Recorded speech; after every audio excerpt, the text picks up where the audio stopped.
അമ്മയുടെ കരങ്ങളിലേക്ക് നമ്മെ തന്നെ കൊടുക്കാം. വചനം സ്വീകരിച്ചവർ, വചനം ജീവിച്ചവർ, വചനത്തെ ലോകത്തിന് വെളിപ്പെടുത്തിയവർ, ദൈവമേ ഈ നിമിഷങ്ങളിൽ വചനമാവുന്ന യേശുവിനെ എനിക്ക് വെളിപ്പെടുത്തി തരണമെന്ന് പ്രാർത്ഥിച്ചുകൊണ്ട് നമുക്ക് പ്രാർത്ഥിക്കാം. നന്മ നിറഞ്ഞ മറിയമേ നിനക്ക് സ്വസ്തി, സ്ത്രീകളെ അനുഗ്രഹിക്കപ്പെട്ടവളാണ്, അങ്ങയുടെ ഉദരത്തിൻ അനുഗ്രഹിക്കുന്നു. പരിശുദ്ധമായ ഭാവികളായ ഇപ്പോഴും ഞങ്ങളുടെ സമയത്ത് പിതാവിൻ്റെയും പുത്രൻ്റെയും പരിശുദ്ധാത്മാവിൻ്റെയും നാമത്തിൽ ഈശോമിശിഹായ്ക്ക് പ്രൈസ് ദി ലോർഡ്. ഇരിക്കുക. മിശിഹായുടെ സ്നേഹം പറഞ്ഞാൽ പുറപ്പാട് പുസ്തകം 1-ാമത്തെ അധ്യായം 8-ാമത്തെ തിരുവചനം ഇങ്ങനെ വായിക്കണം.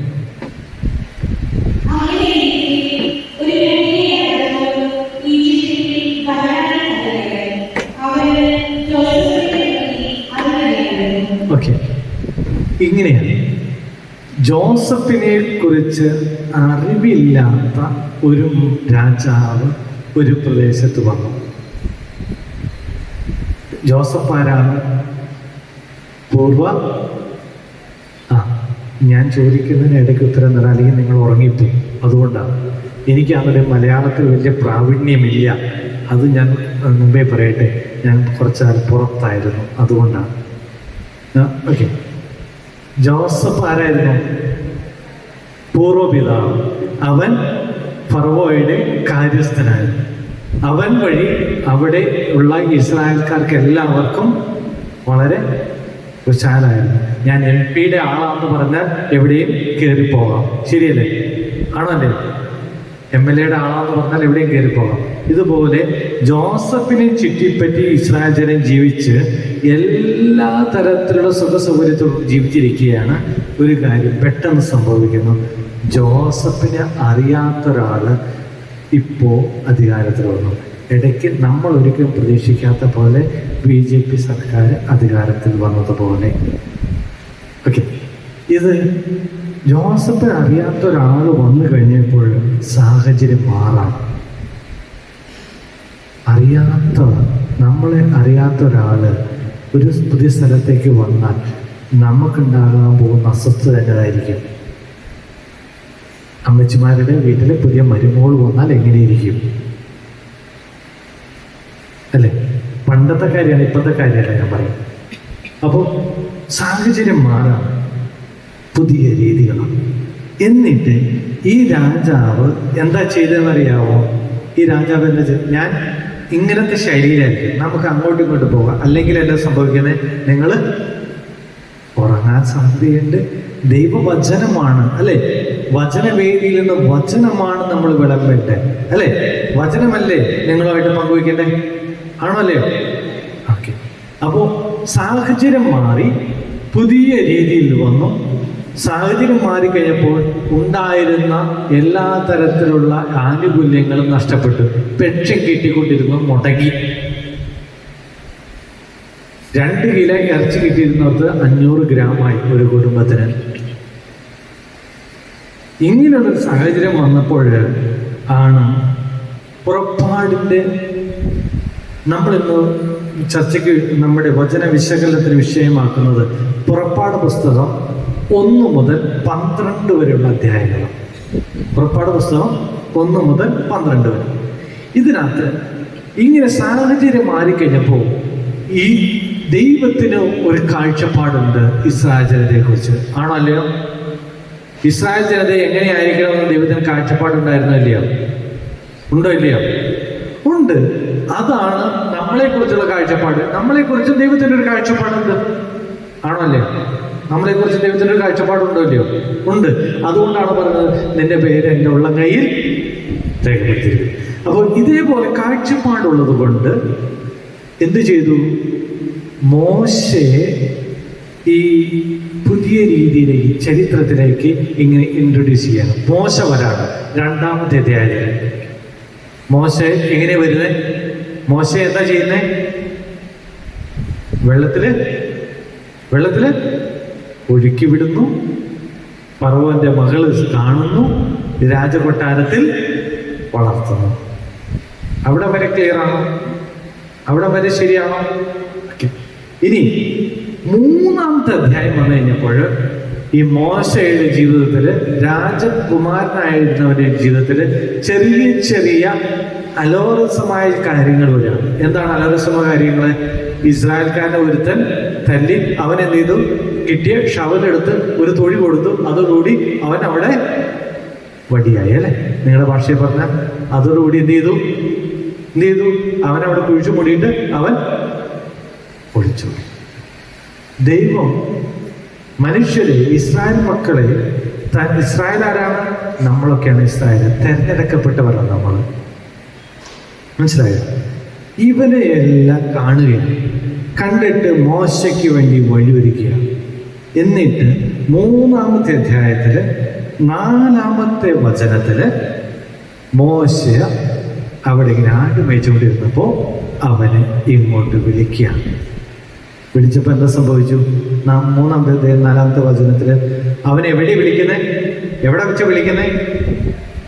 ഇന്ന് നമ്മൾ സുവിശേഷത്തിൽ നമ്മൾ 1-ാമത്തെ വായനയിൽ വായിച്ചു കേട്ടോ? 1-ാമത്തെ വായനയിൽ വായിച്ചു കേട്ടോ? എന്നോടൊന്നും ചോദിച്ചേക്കരുത്. ഞാൻ പള്ളിയിൽ വന്നേക്കുള്ളൂ.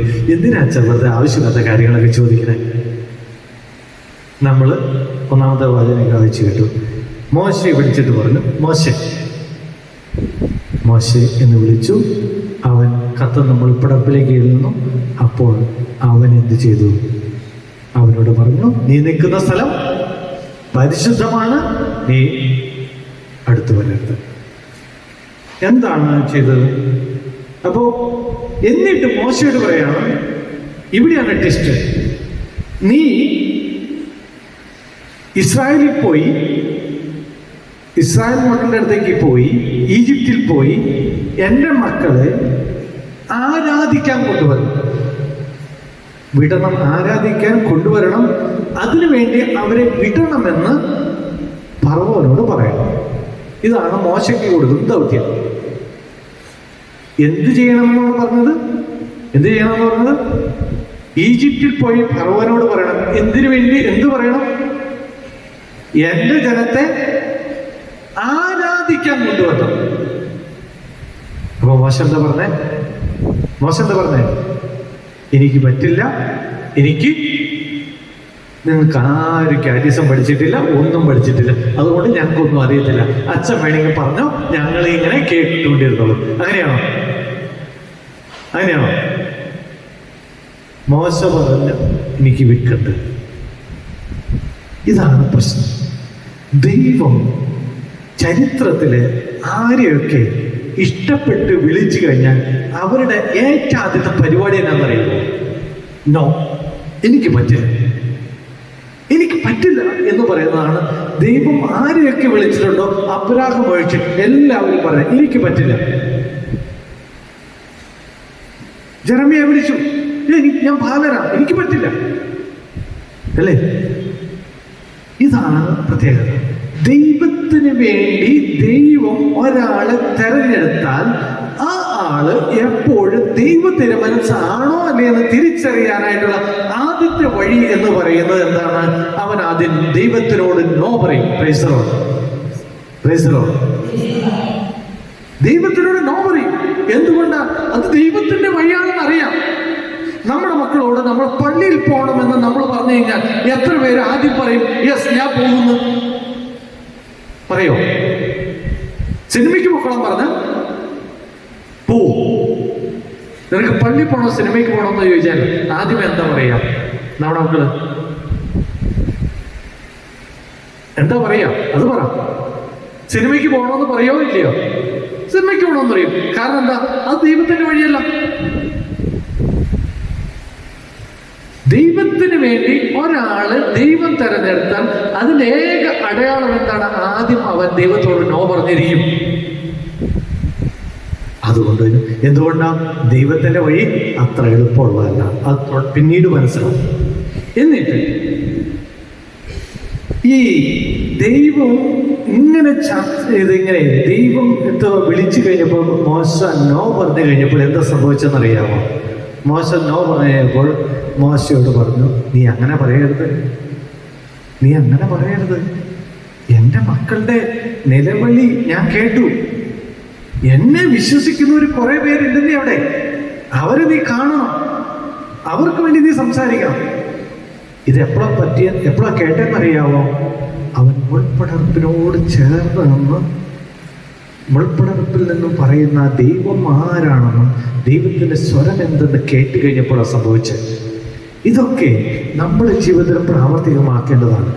എന്ന് ഏതു തരത്തിലുള്ള പ്രതിസന്ധികൾ ഉള്ളപ്പോഴും എന്താണ് തെറ്റ്, എന്താണ് നന്മ, എന്താണ് റൈറ്റ്, എന്താണ് റോങ് എന്ന് ജീവിതത്തിൽ തിരഞ്ഞെടുക്കേണ്ട അവസ്ഥ വരുമ്പോൾ ആദ്യമേ പോലെ ദൈവവുമായിട്ട് ഡയലോഗ് നടത്തണം.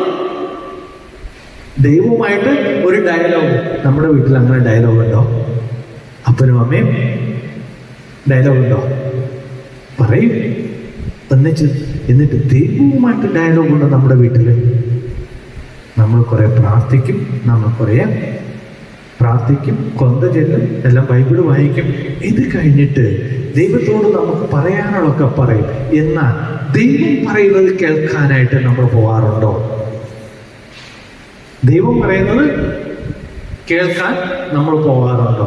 അത് പോകണമെങ്കിൽ ദൈവത്തോട് ചേർന്ന് നിൽക്കണം, അൾത്താരയോട് ചേർന്ന് നിൽക്കണം. Price the Lord, hallelujah. എന്നിട്ട് ഇതിങ്ങനെ വിളിച്ചു കഴിഞ്ഞപ്പോൾ, അവനോട് സംസാരിച്ചു കഴിഞ്ഞപ്പോൾ അവനോട് പറഞ്ഞു, നീ എന്താ പറഞ്ഞ? മോശയോട് പറഞ്ഞേ, എന്താ പറഞ്ഞേ? നീ നിൽക്കുന്ന ഇടം പരിശുദ്ധമാണ്. എന്നിട്ട് നിന്റെ ഞാൻ കേൾക്കുന്നില്ല, ചെരുപ്പ് അഴിച്ചു മാറ്റണം. ചെരുപ്പ് അഴിച്ചു മാറ്റണം. ദൈവവുമായിട്ട് ഡയലോഗ് നടത്തണമെങ്കിൽ, ദൈവവുമായിട്ട് സംഭാഷണം നടത്തണമെങ്കിൽ നമ്മൾ ചില ചെരുപ്പുകളൊക്കെ അഴിച്ചു മാറ്റണം. എന്താ ഈ ചെരുപ്പ്? ദൈവമേ, ഇതിവിടെ നടക്കണം, അതവിടെ നടക്കണം, ഇന്ന കാര്യം നടക്കണം, അങ്ങേ കാര്യം നടക്കണം എന്ന് പ്രാർത്ഥിക്കുന്നതിന് പകരമായിട്ട് അതങ്ങനെ നടന്നാലും നടന്നില്ലെങ്കിലും ഇങ്ങനെയൊക്കെ ആയാലും എനിക്ക് കുഴപ്പമില്ല എന്ന് പറയുന്ന രീതിയിലേക്ക് വരണം. അതിനെന്ത് ചെയ്യണം? എൻ്റെതായ സ്വാർത്ഥത അഴിച്ചു മാറ്റണം. ഇത് സ്വാർത്ഥത ഒരു ചെരുപ്പാണ്, അല്ലേ? ചില കാര്യങ്ങളുള്ള ഭ്രമം അതൊരു ചെരുപ്പാണ് നമ്മുടെയൊക്കെ ജീവിതത്തിൽ. സ്വന്തം ഇഷ്ടത്തെക്കുറിച്ചുള്ള ചിന്തകൾ, ഇതൊക്കെ ഒരു തരത്തിലുള്ള ചെരുപ്പുകളാണ്. ഇത്തരത്തിലുള്ള ചെരുപ്പുകൾ അഴിച്ചു മാറ്റിയിട്ട് അവൻ്റെ അടുത്തേക്ക് ചെല്ലുക. അപ്പോൾ അവൻ തിരിച്ചറിവ് തരും. Price the Lord, hallelujah, hallelujah. എന്നിട്ട് ദൈവവുമായിട്ട് ഡയലോഗ് ചെയ്തിട്ട് 5-ാമത്തെ അധ്യായത്തിൽ 1-ാമത്തെ വചനത്തിൽ മോശ എങ്ങോട്ട് പോയി? മോശ ദൈവം പറഞ്ഞത് കേട്ട് കഴിഞ്ഞിട്ട് മോശ എങ്ങോട്ടാ പോയേ? ആടിനെ മേയ്ക്കാൻ പോയോ? അത് ഈജിപ്തിലേക്ക് പോയോ? ഈജിപ്തിലേക്ക് പോയോ? അത് ആടിനെ മേയ്ക്കാൻ പോയോ? പറ. ഇങ്ങനെ ഇരുന്ന കാര്യമില്ല. നമ്മൾ കാറ്റീസം ക്ലാസ്സിൽ, പണ്ടത്തെ കാറ്റീസം ക്ലാസ്സിലേക്ക് പോകണം. എങ്ങോട്ടാ പോയ? അവൻ ഈജിപ്തിൽ പോയി. ഈജിപ്തിൽ പോയിട്ട് അവൻ എന്താ ഫറവോയോട് പറഞ്ഞേ? അവൻ ഫറവോനോട് എന്താ പറഞ്ഞേ? ഞാൻ നേരത്തെ പറഞ്ഞു, ആദ്യം പറഞ്ഞു എന്ത് വേണമെന്നാണ് പറഞ്ഞത് അവനോട്? ആരാധിക്കാൻ വിടണം.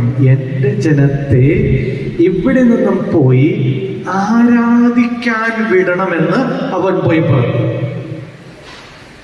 ആരാധിക്കാൻ വിടണമെന്ന് പറഞ്ഞത് അല്ലാതെ നീ എന്തിനാ കഷ്ടപ്പെടുത്തുന്നേ എന്റെ ജനത്തിന് വേണ്ടിയിട്ട് എന്ന് അവൻ പറഞ്ഞോ?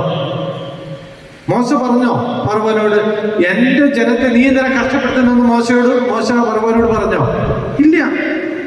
എന്റെ ജനത്തെ നീ വിടണം, ഈജിപ്തിൽ നിന്നും വിടണം. എങ്ങോട്ട്?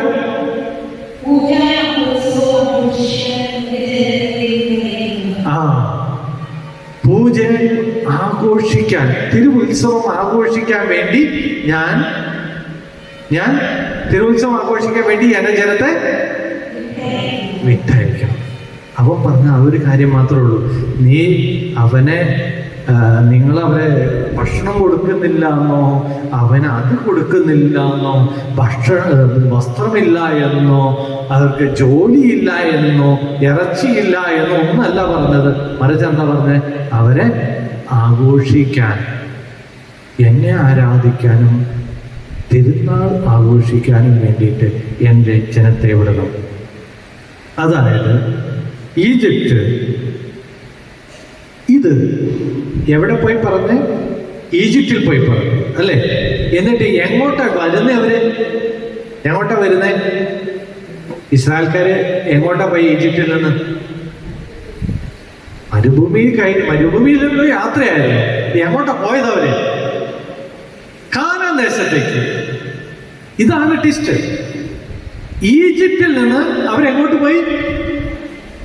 ഈജിപ്തിൽ നിന്ന് പുറപ്പെട്ട് കാനാൻ ദേശത്തേക്ക് പോയി. അപ്പൊ പുറപ്പാട് എന്താണ്? ഈജിപ്തിൽ നിന്നുള്ള ഒരു യാത്രയാണ്. എങ്ങോട്ടുള്ളത്? അതായത് ഈജിപ്റ്റ് എന്തിന്റെ അടയാളം എന്നറിയാം? ഈജിപ്റ്റ് എന്തിന്റെ അടയാളം എന്നറിയാമോ? എന്തിന്റെ അടയാളം? അടിമത്തം. ശരിയാണ്. അധ്വാനത്തിന്റെ, ഭക്ഷണത്തിന്റെ, സുഖസൗകര്യത്തിന്റെ, ധാരാളിത്തത്തിന്റെ, എല്ലാത്തിന്റെ അടയാളം. ജോലി ചെയ്യുന്ന ഇടമാണ് ഈജിപ്റ്റ്.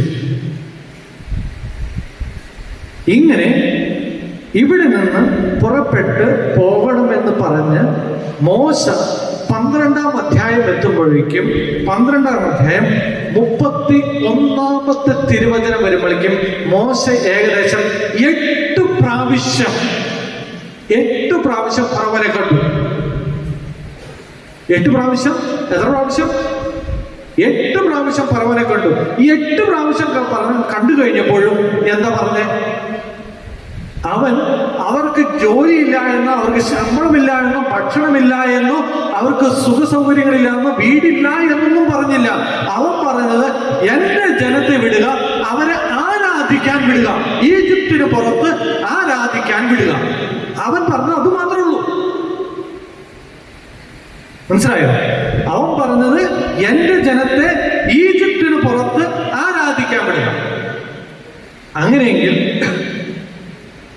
ഈജിപ്റ്റ് എന്ത് പറഞ്ഞത്? ഈജിപ്റ്റ് എന്താണ്?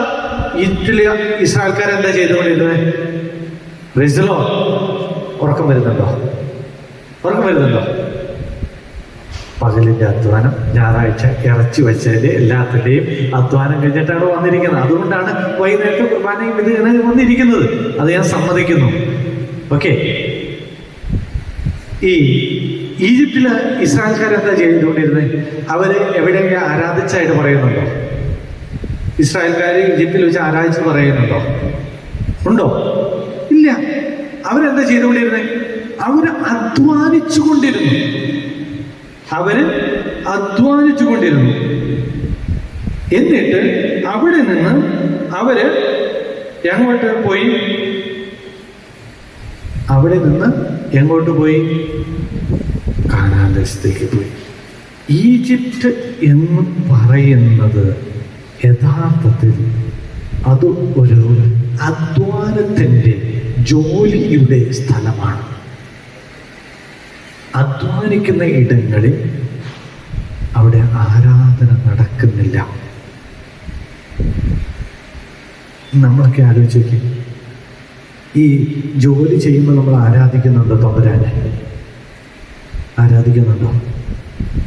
അവിടെ നിന്ന് പുറത്തു വന്ന് അവന് വേണ്ടി സമയം ചെലവഴിക്കുമ്പോൾ ആരാധന നടക്കും. മനസ്സിലായോ? അപ്പോൾ ആരാധന എന്ന് പറയുന്നത് അധ്വാനത്തിൻ്റെ സ്ഥലത്ത് നിന്നും നീ പുറത്തു വന്ന് ആരാധനയുടെ സ്ഥലത്തേക്കാവുന്ന കാനാൻ ദേശത്തേക്ക് നീ പോകണം. എങ്കിലുമാണ് നമ്മുടെ ജീവിതത്തിൽ യഥാർത്ഥത്തിൽ ദൈവകൃപയുടെ അനുഭവം ഉണ്ടാവുകയുള്ളൂ. Price the Lord. ഹല്ലേലൂയ. അധ്വാനത്തിന്റെ സ്ഥലത്ത് നിന്ന് നീ പുറപ്പെട്ട്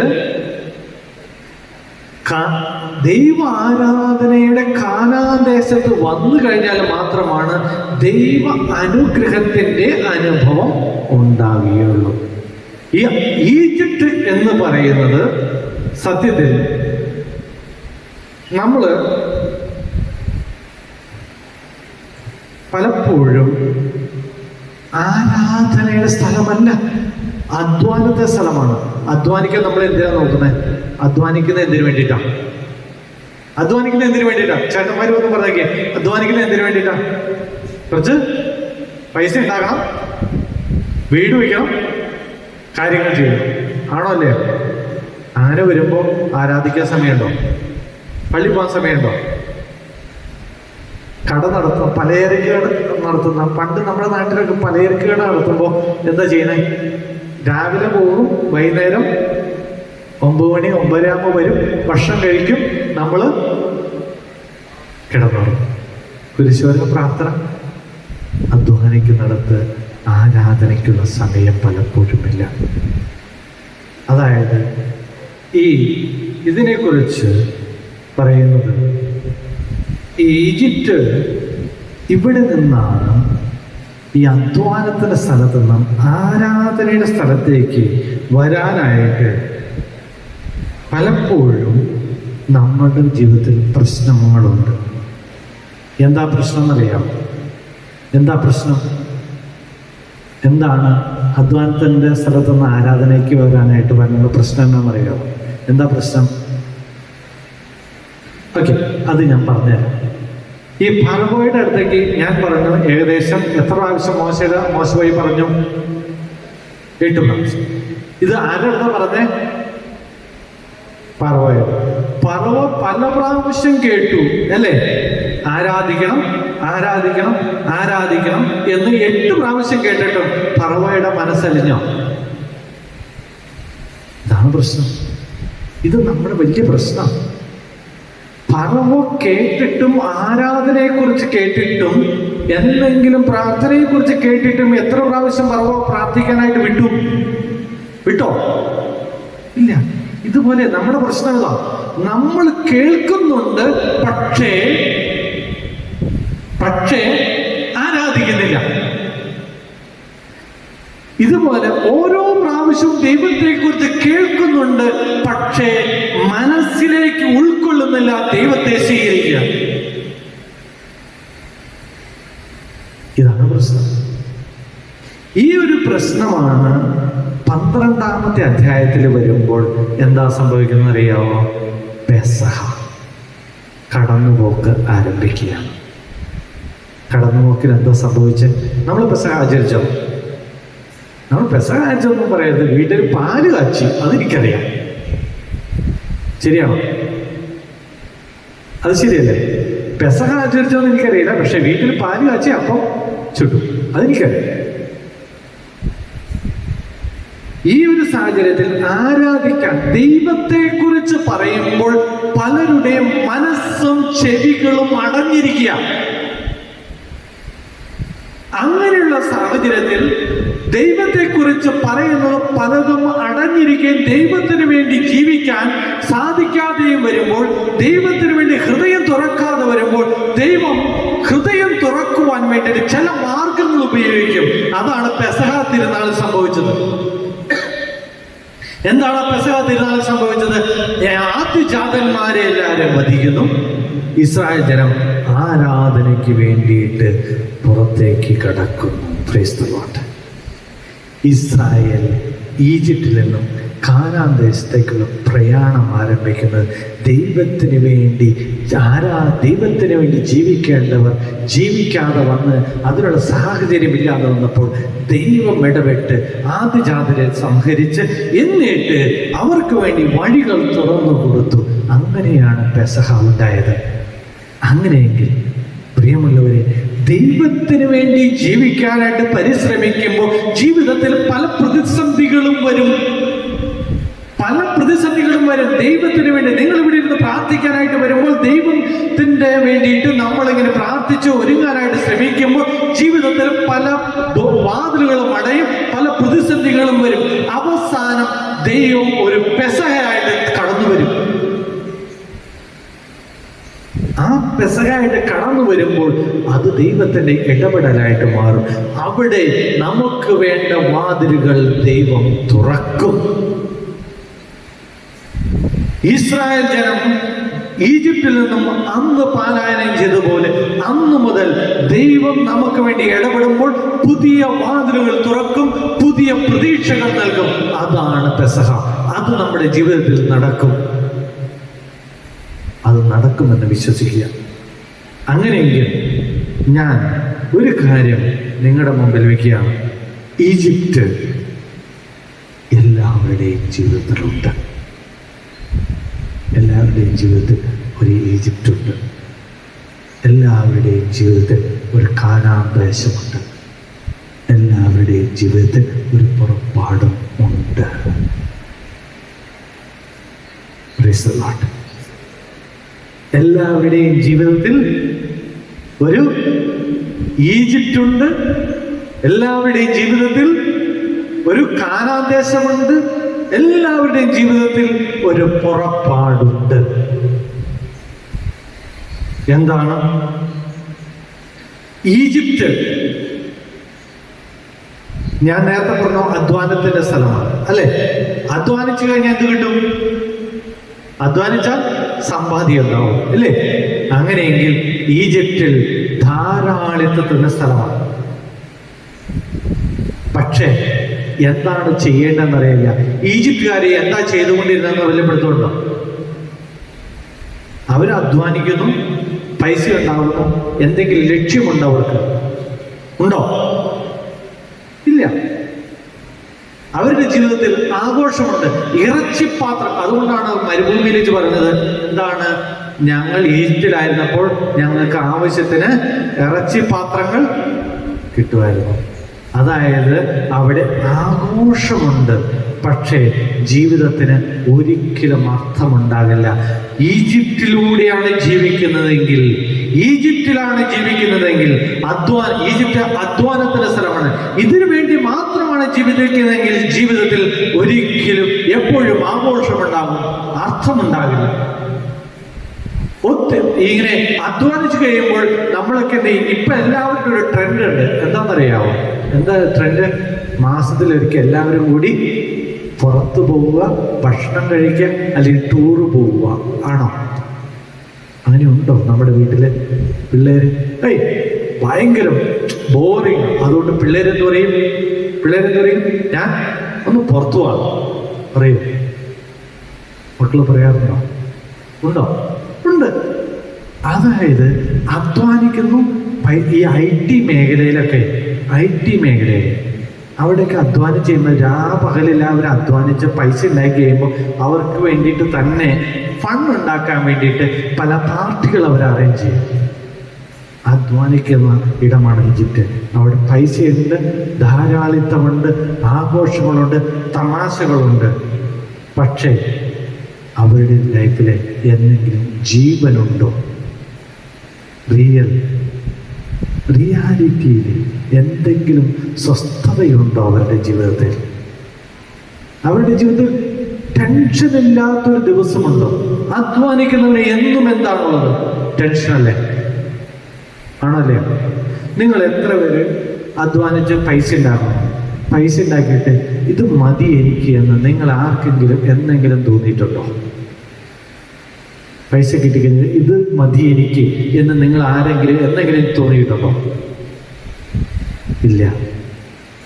ചേച്ചിമാർ 2 പവൻ കിട്ടിക്കഴിഞ്ഞിട്ട് 3ാമത്തെ വളയും വേണ്ടേ, 3ാമത്തെ പവനും വേണ്ടേ? അതിനെക്കുറിച്ച് ചിന്തിക്കില്ലേ? ചിന്തിക്കുകയില്ലേ? ചിന്തിക്കും. അധ്വാനിച്ചിങ്ങനെ കൂട്ടണം. ആർക്ക് വേണ്ടിയിട്ട്? ഇവിടെ സന്തോഷമില്ല. അധ്വാനമുണ്ട്, സന്തോഷമില്ല. എന്താ ചെയ്യണമെന്ന് അറിയാൻ പാടില്ല. കുറേ കാര്യങ്ങൾ ചെയ്തുകൊണ്ടിരിക്കുന്നു. ഇത് നമ്മുടെ ജീവിതത്തിൽ ഈജിപ്റ്റാണ്. ഇങ്ങനെ ഒരു അനുഭവത്തിലൂടെയാണ് നമ്മൾ കടന്നു പോകുന്നതെങ്കിൽ ഓർക്കുക പ്രിയമുള്ളവർ, ഇത് നമ്മുടെ ജീവിതത്തിലെ ഈജിപ്റ്റാണ്. Praise the Lord, praise the Lord, hallelujah.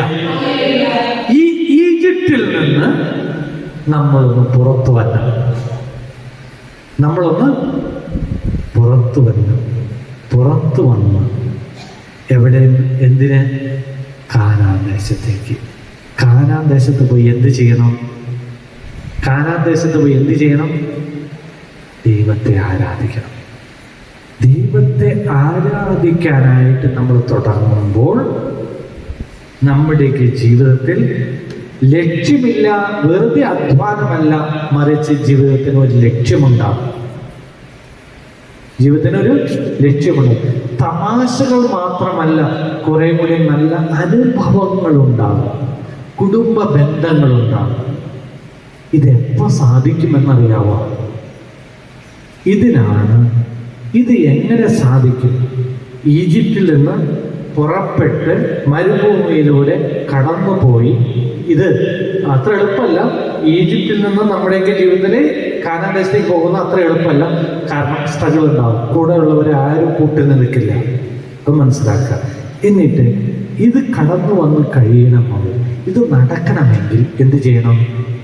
നമ്മൾ പെസഹ കുഞ്ഞാടിൻ്റെ ബലിയിൽ പങ്കെടുക്കണം. പെസഹ തിരുനാളിൻ്റെ ബലിയിൽ പങ്കെടുക്കണം. പെസഹ തിരുനാളിൻ്റെ ബലി ഏതാ? കുർബാന. കാനാൻ ദേശത്തെ ആരാധന എന്ന് പറയുന്നത്, കാനാൻ ദേശത്തെ ആരാധന എന്ന് പറയുന്നത് യഥാർത്ഥത്തിൽ എന്താണ്? ആരുടെ പെസഹ?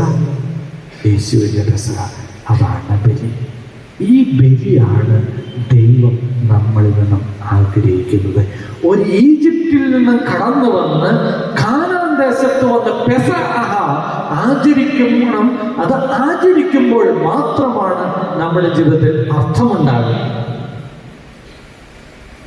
ഇത് നടക്കണമെങ്കിൽ അതിനു വേണ്ടിയിട്ടാണ് 12-ാമത്തെ അധ്യായത്തിൽ ആദ്യജാതരെ സംഹരിച്ച് അവിടെ ഒരു പെസഹ ആചരിച്ചു. എന്നാൽ ഇന്ന് അൾത്താരയിൽ അർപ്പിക്കപ്പെടുന്ന ആട്ടിൻകുട്ടിയുടെ ദിവ്യചമ്മരിയാടിന്റെ ബലി പെസഹ തിരുനാളിൽ നമ്മൾ ആഘോഷിക്കുമ്പോൾ ജീവിതത്തിലെ ഓരോ ഈജിപ്തിൽ നിന്നും നമുക്ക് കടന്നു വന്ന് കാനാൻ ദേശത്തേക്ക് വരാൻ പറ്റും.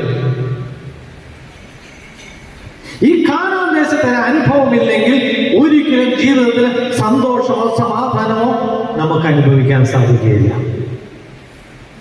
ഇസ്രായേൽക്കാർ കാനാൻ ദേശത്ത് വന്നപ്പോൾ എന്തുമാത്രം സന്തോഷിച്ചു. അതുകൊണ്ട് പ്രിയമുള്ളവരെ, കാനാൻ ദേശവും ഈജിപ്തും നമ്മുടെ ജീവിതത്തിലുണ്ട്. അത് എന്തിനു വേണ്ടിയിട്ടാണ്? പെസഹ തിരുനാളിന് കുഞ്ഞാടിൻ്റെ ബലി അർപ്പിക്കുവാൻ. കുഞ്ഞാടിൻ്റെ ബലി അർപ്പിച്ച് കാനാൻ ദേശത്ത് ദൈവത്തോട് ചേർന്ന് നിൽക്കാൻ. എന്തിനു വേണ്ടി? അത് എന്തിനു വേണ്ടി ചെയ്യണം? സന്തോഷവും സമാധാനവും ലക്ഷ്യവും ഉണ്ടാകുവാൻ. ആത്യന്തികമായി ദൈവത്തെ ആരാധിക്കുക. ഇതാണ് ദൈവം നമ്മളിൽ നിന്നും ആഗ്രഹിക്കുന്നത്. അങ്ങനെയെങ്കിൽ ഒരു ചോദ്യം നിങ്ങളോട് ഞാൻ ചോദിക്കട്ടെ. എന്താണ് നിങ്ങളുടെ ഈജിപ്റ്റ്? എന്താണ് നിങ്ങളുടെ ഈജിപ്റ്റ്? നിങ്ങൾക്ക് ഒരു പുറപ്പാടുണ്ടോ? നിങ്ങൾക്ക് ഒരു കാനാൻ ദേശമുണ്ടോ? ഈ കാനാൻ ദേശം ഉണ്ടെങ്കിൽ മാത്രമേ നമ്മുടെ ജീവിതത്തിൽ എന്ത് വേണമോ അത് ലഭിക്കുകയുള്ളൂ. അതെന്താണ് വേണ്ടത്? ദൈവത്തെ ആരാധിക്കുക. Price the Lord. Hallelujah, hallelujah, hallelujah. അപ്പോൾ ഞാൻ ഈ പറഞ്ഞത് നിങ്ങൾക്ക് മനസ്സിലായെന്ന് വിചാരിക്കുന്നു. എന്തായാലും നിങ്ങൾ 3 വാക്ക് നിങ്ങൾ പഠിച്ചിട്ടുണ്ടോ? ഏതൊക്കെയാ? ഈജിപ്റ്റ്, കാനാൻ ദേശം, പുറപ്പാട്. ഇത് നമ്മുടെ ജീവിതത്തിലെ യാഥാർത്ഥ്യങ്ങളാണ്. നിങ്ങൾ ഇവിടെ ഇരിക്കുമ്പോഴും നിങ്ങളുടെ ജീവിതത്തിൽ ഒരു ഈജിപ്തിലൂടെയാണ് നിങ്ങൾ ചിലപ്പോൾ കടന്നു പോകുന്നത്. നിങ്ങൾ ഇവിടെ ഇരിക്കുമ്പോഴും നിങ്ങളുടെ ജീവിതത്തിലെ ഒരു ഈജിപ്തിലൂടെയാണ് കടന്നു പോകുന്നത്. ചിലരെങ്കിലും ഈ ഈജിപ്തിൽ നിന്നും കടന്നു വരുവാൻ വേണ്ടി പുറപ്പെടുവാനുള്ള ശ്രമമുണ്ട്, പക്ഷെ നടക്കുന്നില്ല. ശരിയല്ലേ? ചിലരുടെ ജീവിതത്തിൽ കാനാൻ ദേശത്തേക്കുള്ള യാത്ര ആരംഭിച്ചു, കാനാൻ ദേശത്ത് എത്തിച്ചേർന്ന് ദൈവത്തോട് ചേർന്ന് നിൽക്കുന്നു, പക്ഷേ അവിടെയും ആരാധന നടക്കുന്നില്ല. ആരാധന നടക്കാത്തത് കൊണ്ട് എന്താ സംഭവിക്കുന്നറിയാവോ? യാക്കോബിനെ പോലെ ഇപ്പോഴും മൽപ്പിടുത്തം നടത്തിക്കൊണ്ടിരിക്കുക. യാക്കോബ് അതാരാ? അയൽവക്കത്തെ വീട്ടിൽ ചേട്ടന? യാക്കോബ് ആരാ? അയൽവക്കത്തെ വീട്ടിൽ ചേട്ടന ആണോ? അല്ലല്ലോ. ആരാണ്? ഉൽപ്പത്തി പുസ്തകം 29-ാമത്തെ അധ്യായത്തിൽ പൂർവ്വപിതാവ് യാക്കോബ്. അവൻ മൽപ്പിടുത്തം നടത്തിക്കൊണ്ടിരിക്കുക. അവന് എന്താ ദൈവത്തെ കണ്ടു, എന്നാൽ എന്താ ചെയ്യില്ലെന്നറിയത്തില്ല. ദൈവമാണെന്ന് തിരിച്ചറിവുണ്ടായില്ല. അവസാനമാണ് കാലിൻ്റെ ഈ എല്ല് ഒടിഞ്ഞപ്പോഴാണ് ദൈവമാണെന്ന് തിരിച്ചറിവ്, ദൈവത്തെയാണ് കണ്ടെന്നുള്ള തിരിച്ചറിവുണ്ടാകുന്നത്.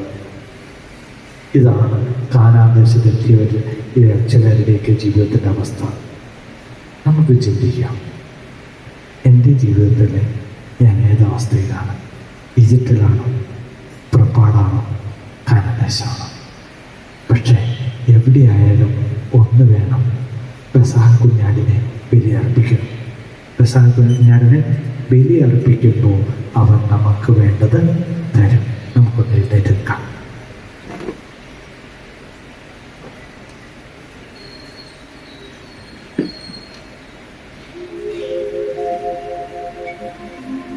നമ്മൾ കേട്ടതിനെ കുറിച്ച് നമുക്ക് ചിന്തിക്കാം. നമുക്കൊന്ന് തമ്പുരാന്റെ മുമ്പിൽ നമ്മെ തന്നെ വയ്ക്കാം. ദൈവമേ,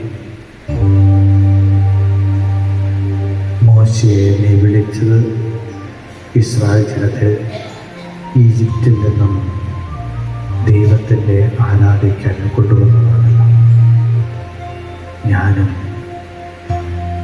ഈജിപ്തിലൂടെയാണോ കടന്നു പോകുന്ന അറിയത്തില്ല, അതോ കാനാൻ ദേശത്തിലാണോ എന്നെനിക്കറിയില്ല. പക്ഷേ ഒന്നറിയാം, പെസഹ കുഞ്ഞാടിനെ എനിക്ക് ബലിയർപ്പിക്കണം. അവനെ കണ്ടുമുട്ടണം മോശയെ പോലെ. അതിനു വേണ്ട കൃപ എനിക്ക് തരണമേ എന്ന് പ്രാർത്ഥിച്ചുകൊണ്ട് തമ്പുരാനെ നിന്റെ കൃപ എനിക്ക് തരണമേ എന്ന് പ്രാർത്ഥിച്ചുകൊണ്ട് നമുക്കായിരിക്കാം. അവൻ്റെ മുമ്പിൽ നമ്മെ തന്നെ വിട്ടുകൊടുത്തുകൊണ്ട്, ദൈവമേ നിന്റെ കൃപ എനിക്ക് തരണമേ, നിന്റെ അനുഗ്രഹം എനിക്ക് തരണമേ. കാനാൻ ദേശത്ത് നിന്റെ ബലിയർപ്പിക്കുവാൻ, എൻ്റെ സ്വാർത്ഥതയിൽ ഈജിപ്തിൽ വിട്ടുപോകുവാൻ, ആഘോഷങ്ങൾ ഈജിപ്തിൽ വിട്ടുപോകുവാൻ, ജീവിതത്തിൽ ജോലി എന്നുള്ള ഈജിപ്തിൽ വിട്ടുപോകുവാൻ, സ്വന്തം സുഖത്തിൻ്റെ ഈജിപ്തിൽ വിട്ടുപോകുവാൻ, സമ്പൽ സമൃദ്ധിയുടെ ഈജിപ്തിൽ വിട്ടുപോകുവാൻ, അവസാനം നിന്നെ ആരാധിക്കാൻ എനിക്ക് കൃപ തരണമെന്ന് പ്രാർത്ഥിച്ചുകൊണ്ട് നമുക്ക് പാടാം.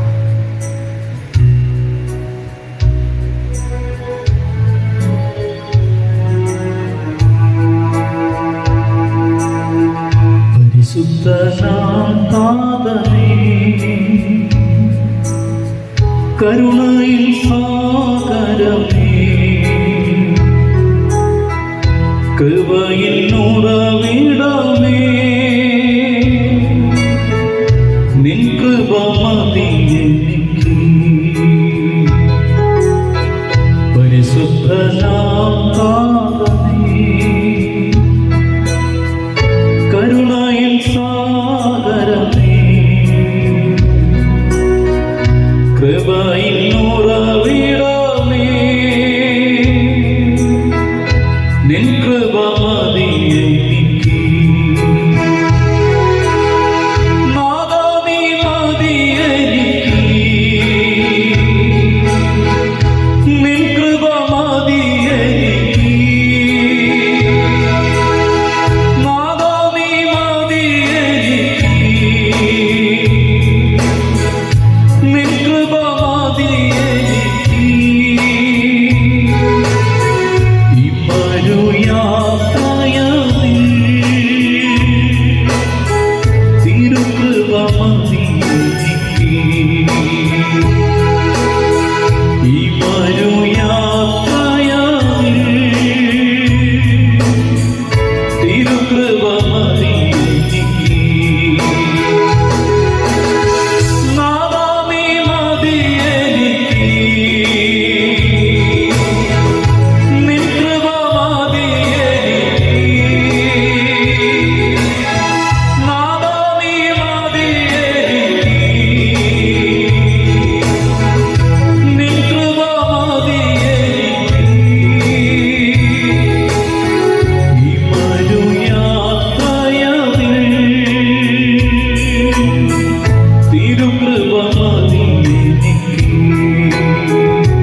ശത്രുവോടെ നിർത്തിയിടുവാൻ തിരുകൃപ മതി എനിക്ക്. ലോകത്തെ വെറുത്തിടുവാൻ പാപത്തെ ജയിച്ചിടുവാൻ ശത്രുവോടെ നിർത്തിയിടുവാൻ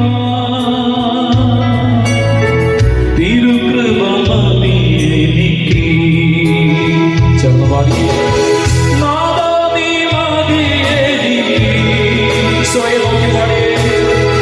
നിൻ കൃപ മതി എനിക്ക്. കരങ്ങൾ കൂപ്പിയൊന്ന് പാടാമോ? നാഥാ നീ മതി എനിക്ക്. നീ മാത്രം മതി. നിൻ കൃപ മതി എനിക്ക്.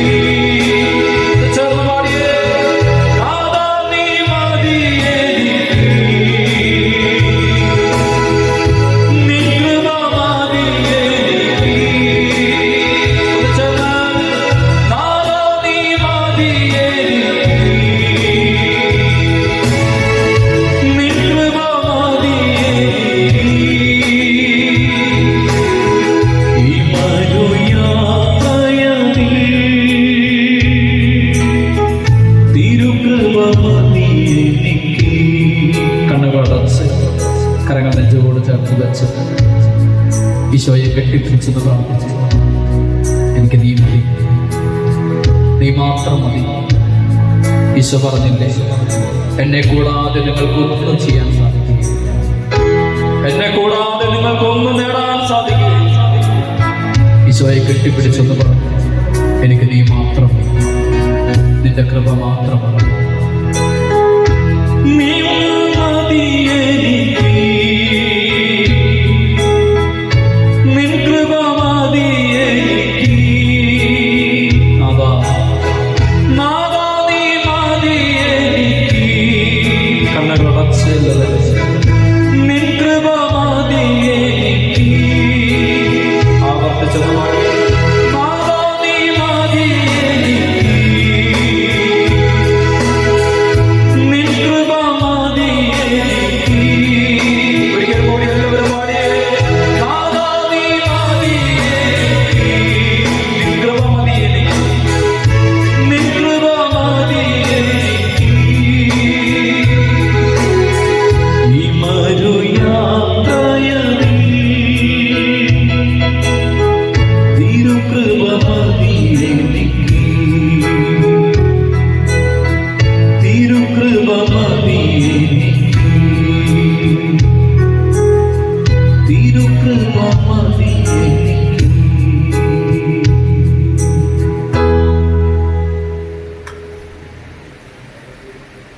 Praise the Lord. Hallelujah. Hallelujah. Hallelujah. ഒന്ന് കരം പൊക്കാവോ? പൊങ്ങോ? Hallelujah. Hallelujah. Hallelujah. ഈശോയെ, നിന്നെ ഞാൻ ആരാധിക്കുന്നു, സ്തുതിക്കുന്നു, മഹത്വപ്പെടുത്തുന്നു. നീ നൽകിയ എല്ലാ കൃപകളെ പ്രതി നിനക്ക് ഞാൻ നന്ദി പറയുന്നു. Hallelujah, hallelujah, hallelujah, hallelujah. ഈശോയെ, ഈശോയെ, ദാവീദിന്റെ പുത്ര, നിന്നെ ഞാൻ ആരാധിക്കുന്നു, സ്തുതിക്കുന്നു, മഹത്വപ്പെടുത്തുന്നു. Hallelujah, hallelujah, hallelujah, hallelujah, hallelujah, hallelujah, hallelujah, hallelujah, hallelujah, hallelujah, hallelujah, hallelujah, hallelujah, hallelujah. എല്ലാവരും ഈശോയെ സ്വതന്ത്രമായിട്ട് സ്തുതിച്ച് hallelujah, hallelujah, hallelujah, hallelujah, hallelujah, hallelujah, hallelujah, hallelujah, hallelujah. Hallelujah, hallelujah, hallelujah.